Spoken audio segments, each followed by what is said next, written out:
중국 증시는 소비 생산 투자 등 주요 실물 경제 지표 발표와 함께 인민은행이 중기 유동성 지원 창구, MLF 연장 등에 따른 통화 정책 방향을 특별히 주목했던 한 주였는데요.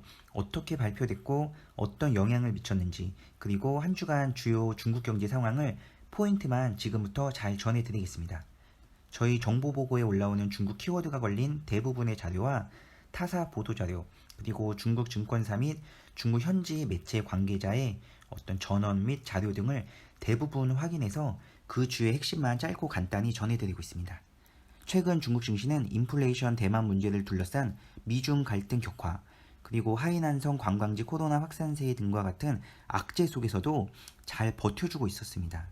외국인 자금 유입량도 약 7주 만에 최고치를 기록하면서 힘을 보태고 있는 상황이었는데요.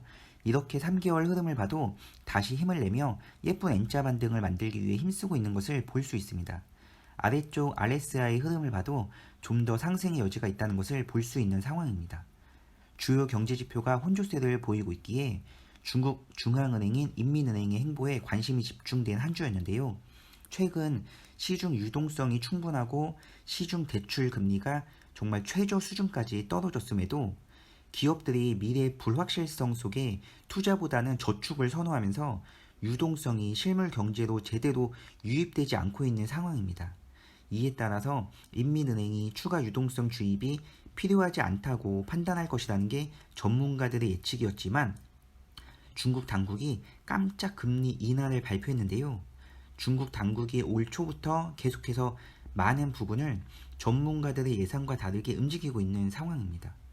결국 금리 인하를 통해 유동성을 더 늘리고 유동성을 늘린다는 것은 시장에 돈을 많이 푼다고 생각하시면 됩니다. 돈을 많이 풀어서 투자를 늘리고 투자에 따른 고용을 늘리고 이에 따른 소비를 늘리며 경제를 활성화시키겠다는 건데요. 이렇게 되면 인플레이션 우려가 더 커지겠지만 중국은 현재 이 상황에 어느 정도 자신감이 있기에 이렇게 통화정책을 통한 출구 전략으로 지금 이 상황을 풀어나가는 것 같습니다. 물론 부동산 위기의 목소리가 커지면서 중국 부동산 우려의 메시지가 이번 한 주간 정말 많이 쏟아져 나왔는데요. 유튜브나 이렇게 네이버 이런 데서 중국 경제를 검색하면 부동산 위기에 대한 내용들이 굉장히 많았습니다. 사실 중국 부동산 위기에 대한 소식은 10년 전부터 경제가 좋지 않을 때 늘 들렸던 소식으로 그리고 곧 또 곧, 붕괴 임박 이런 키워드의 뉴스가 정말 10년 전부터 들리고 보았던 기억이 있습니다. 부동산 붕괴에 따른 가계 대출로 인한 가계 위기, 또 은행권 위기 등 대형 산사태가 나올 것을 부인하는 것은 아니지만 현재 중국은 나름대로 해법을 찾아서 지금 이 위기를 넘기고 있는 것으로 보입니다.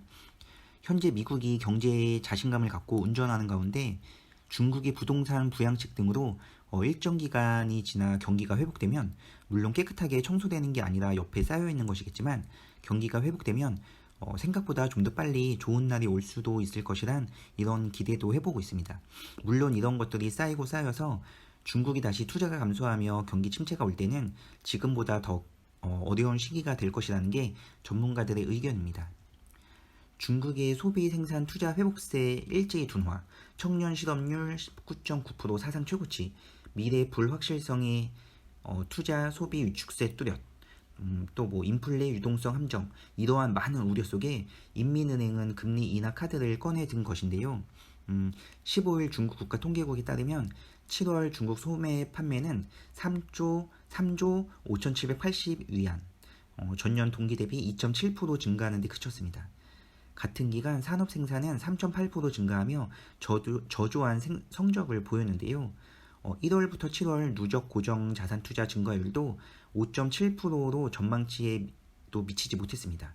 수치들이 나와서 조금 어려울 수 있지만 최대한 간단히 포인트만 전해드리고 있으니 편하게 듣고 그냥 넘기셔도 그냥 차차 내공이 쌓이실 것이라고 생각합니다. 중국 GDP의 약 30%를 차지하는 부동산 경제가 장기 침체 조짐을 보이고 있다고 하는데요. 이날 국가통계국에 따르면 1월부터 7월 부동산 개발 누적 증가율이 마이너스 6.4%였습니다. 1월부터 6월 마이너스 5.4%보다 훨씬 악화된 것인데요. 회복의 조짐이 아닌 악화의 길을 가고 있다는 게 더 문제인 것 같다고 합니다. 최근 재무 건전성이 악화된 중국 부동산 개발 업체들이 잇따라서 아파트 공사를 중단하는 데다가 입주민들이 주택 완공 지연을 이유로 주택담보대출 상환 거부에 나서는 등 부동산 시장에 불안감이 커지고 있는데요. 코로나19 확산에 따른 제로 코로나 정책 영향으로 전반적으로 수요도 부진한 상황이라고 합니다. 이러한 불안한 경기 회복세 속에 인민은행이 결국 깜짝 정책금리 인하 카드를 꺼내든 것인데요. 인민은행이 15일 중기유동성 지원 창구 MLF와 역환매 조건부 채권 입찰 금리를 일제히 내린 것입니다. 인민은행은 1년 만기 MLF 금리를 2.75%로 7개월 만에 다시 인하했습니다. 인플레이션 우려에도 불구하고 코로나 재확산, 부동산 경기 침체 등 악화로 중국 경기 회복세가 심상치 않은 상황에서 금리 인하와 같은 강력한 부양책이 필요하다고 중국 지도부가 판단한 것이란 관측이 나오고 있습니다. 월요일 중국 증시는 인민은행이 정책금리 깜짝 인하라는 이런 호재에도 불구하고 중국 경기 회복세가 예상보다 더디다는 불안감이 확산되면서 혼조세로 마감했습니다. 다행히 외국인 매수세는 이어졌는데요. 호재가 악재에 눌려 역할을 못한 아쉬운 날이었습니다. 화요일 중국 증시는 중국 당국의 경기 부양책 기대감에 강보합으로 마무리를 했습니다. 이날 외국인 자금이 연속해서 유입됐고 거래 대금도 1조 위안을 돌파했습니다. 또 전날 발표됐던 금리 인하에 대한 부분이 이날 정부의 경기 부양책 등에 대한 기대감으로 반영된 것으로 풀이됐습니다. 한편 비아디가 리튬 도시에 5조 6천억을 들여서 배터리 공장을 건설한다는 소식이 전해졌는데요. 중국 경제의 중요한 부분이기에 흐름만 간단히 전해드리겠습니다. 비아디는 285억 위안, 약 5조 원을 투자해 장시성 이춘시의 동력 배터리와 10만 톤의 배터리급 탄산 리튬, 세라믹 토양을 생산하는 종합 생산 기지를 건설하겠다는 계획을 발표했습니다. 아시아 리튬 도시라고 이렇게 불리는 장시성 북부의 이춘은 리튬 매장량이 약 250만 톤에 달하는 지역인데요. 채용 가능한 매장량이 중국 전국의 31%, 전 세계 12%를 차지한다고 합니다. 비아디는 최근 무서운 속도로 공장을 늘리고 있는데요. 난닝 공장을 포함해 올해에만 5곳의 배터리 공장 건설 계획을 발표했습니다. 중국 저장성 타이저우에는 블레이드 배터리 공장을 짓고 있는데요. 비아디가 더 주목받는 시점이 다가오는 것 같습니다. 한편 중국은 최악의 폭염에 기업들이 신음하고 있는데요. 폭염에 따른 전력난으로 주요 거점 생산시설 가동이 중단되면서 중국 기업들의 제품 생산에 차질이 빚어질 전망입니다. 쓰촨성 애플 최대 협력사 폭스콘 공장도 가동이 중단됐다는 소식이 들렸는데요. 애플은 다음 달 아이폰 신제품 발표 이벤트에서 아이폰 14 시리즈를 공개할 예정인데 일부 영향이 있을 것이란 전망입니다. 이렇게 전력난으로 공장 가동이 중단되면서 중국 경기 하방 압력을 가중시킬 것이란 우려의 목소리가 있다는 점까지 전해드리겠습니다. 수요일 중국 증시는 리커창 총리 한마디에 일제히 상승 마감했습니다. 이날도 경기 부양책에 대한 기대감이 증시를 끌어올렸는데요. 리커창 총리는 16일 광둥성 선전을 찾아서 6개 중국 경제 대성에 특별한 지시를 한 것으로 전해졌습니다. 이 부분은 어제 제작팀에게 파일을 넘겼기에 편집되는 대로 중국 주식은 지금 코너에 올려드리겠습니다. 또한 외국인 자금이 5거래일 연속 유입된 것도 호재로 작용을 했고 거래 대금도 계속해서 1조 위안을 돌파했습니다.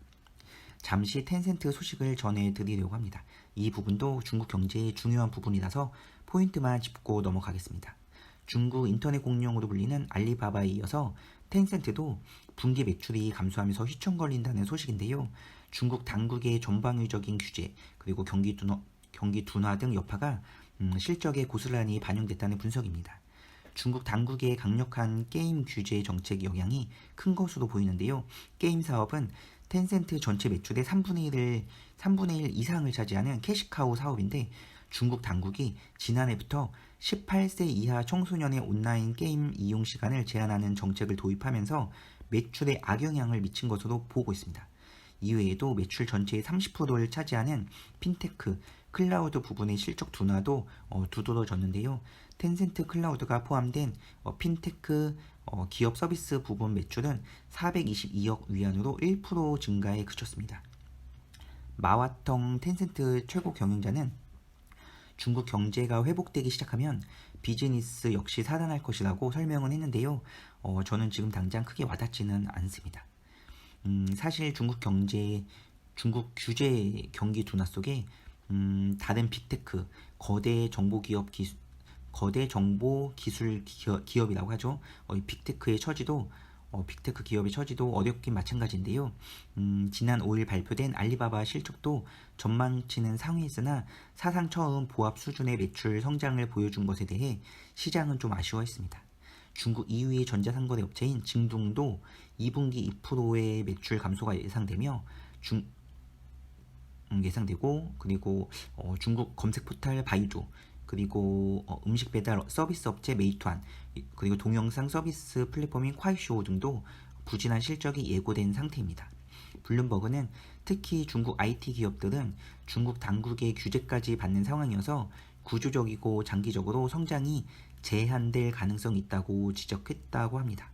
목요일 중국 증시는 전력난과 지정학적 리스크에 일제히 하락세를 보였습니다. 기록적인 폭염에 따른 전력난 우려와 대만을 둘러싼 지정학적 리스크 등 악재로 일제히 하락한 것으로 보고 있는데요. 폭염이 지속되는 가운데 전력난이 심해지는 중국에서 공장 가동 중단이 잇따르고 청주시는 전력 공급 보장을 위해서 시내 5개 조명을 모두 소등하도록 했다는데요. 공장 가동 중단에 이어서 시내 5개 조명 등을 소등함에 따라 생산활동, 소비활동이 영향을 받을 것으로 보입니다. 여기에 대만을 둘러싼 지정학 리스크도 증시를 끌어내리는 데 영향을 주었습니다. 우크라이나 지정학적 리스크가 잠잠하니 또 다른 지정학 리스크가 나타나는데 너무 아쉬운 모습입니다. 우리 인생도 그런 것 같습니다. 미국과 대만이 올해 가을부터 새로운 경제 협의체인 미 대만 21세기 무역 이니셔티브 공식 협상을 시작하기도 하면서 중국의 강한 반발이 예상되는데요. 미국과 대만은 이르면 초가을 첫 번째 협상이 개최될 예정이며 미국과 대만 간 원활한 무역 촉진, 바람직한 규제 관행, 반부패 기준, 그리고 무역 장벽 제거, 농업과 디지털 무역 등에 대해 논의할 예정입니다. 이로써 조만간 닥칠 악재 하나가 확정된 듯 보입니다. 단기 혹은 중기적으로 악영향이 있을 것으로 예상되는데요. 이날 외국인 자금도 6거래일 만에 대거 빠져나간 것도 악재로 작용을 했습니다. 금요일 중국 증시는 힘이 좀 부족했습니다. 올해 중국 경제 성장률 전망치가 2%대가 될 것이라는 전망이 나오고 중국 코로나 확산세가 커지고 있다는 소식들이 들리면서 중국 증시 투자자를 자극했는데요. 외국인 자금이 좀 들어오면서 그나마 좀 버텨주는 모습이었습니다. 한 주간 중국 증시는 이렇게 상승과 하락을 반복하면서 복잡한 차트를 그렸는데요. 다음은 월요일 발표될 기준금리 LPR 인하 여부에 이목이 집중되고 있습니다. 중국 전문가들은 LPR 인하를 기정사실화하면서 관건은 어떻게 인하하는가에 따라서 중국 경제에 미치는 효과가 좌우될 것이라고 전망하고 있습니다. 중국은 지금 부동산 경기 침체 등의 이런 악재 속에서 통화정책을 통한 안정적인 경제 선순환 그림을 그리고 있는 것으로 보입니다. 집카페TV는 계속해서 중국 증시와 경제 상황을 면밀히 살펴보면서 놓치지 말고 알고 가야 할 포인트만 한 방에 정리해서 중국 주식은 지금 코너에 올려드리겠습니다. 잘 준비해 보겠습니다. 많은 관심 부탁드리며 구독과 좋아요도 꾹 눌러주시길 부탁드립니다. 감사합니다.